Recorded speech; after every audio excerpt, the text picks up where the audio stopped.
Hey folks, today I'll explain what to do if your antifreeze or coolant keeps leaking. Let's dive in. This issue often occurs, especially in winter, as antifreeze can leak in various ways. First, let me briefly explain what antifreeze is. Cars have a cooling system. When the engine runs, it heats up considerably. Temperatures can reach nearly 100 degrees Celsius. Without a proper cooling system, it'll overheat, which isn't good. To cool the engine, there are channels inside where coolant circulates. Antifreeze is that coolant.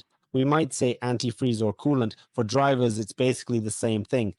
Under the hood, there's an expansion tank where you need to check the coolant level. If we pop the hood and take a look, we can see two lines on the tank. The coolant level should be between the min and max marks.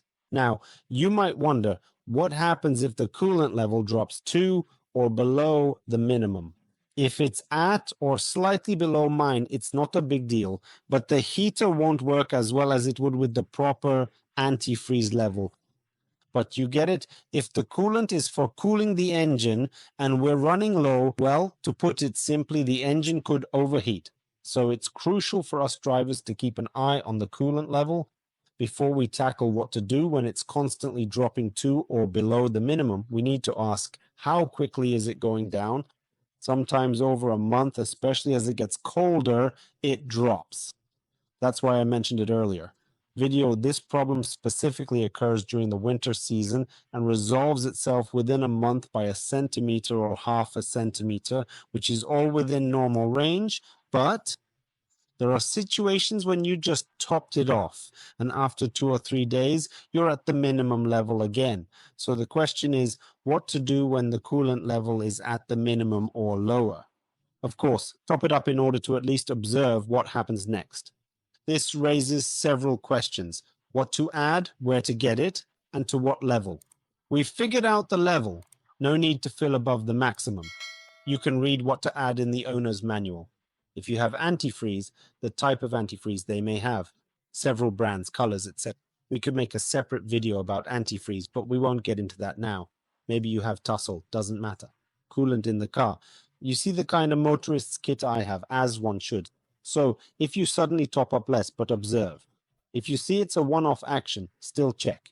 Drivers must do daily and weekly maintenance. We call it at least once a week, especially for older cars. Open the hood, check if it's dry. Because if we have a certain system like a coolant system where fluid circulates, everything's fine, levels are good. But if we make a tiny hole, it might start leaking, little or a lot. The system isn't airtight. Cars are similar. We have many connections where the engine connects with rubber hoses.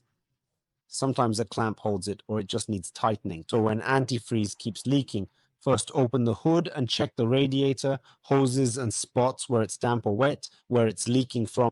Many possible causes. It could be the pump or maybe the head gasket's blown. I've often had this issue where the expansion tank cracks. It's not visible from below, just slowly leaking or through the hoses. They've simply aged, cracking, so the coolant leaks out too. Basically, if you're constantly losing coolant or if it's leaking suddenly, you should check. Open the hood, look for issues. If not obvious, take it to a shop. If the level's dropping but holding somewhat, it's not a sudden leak.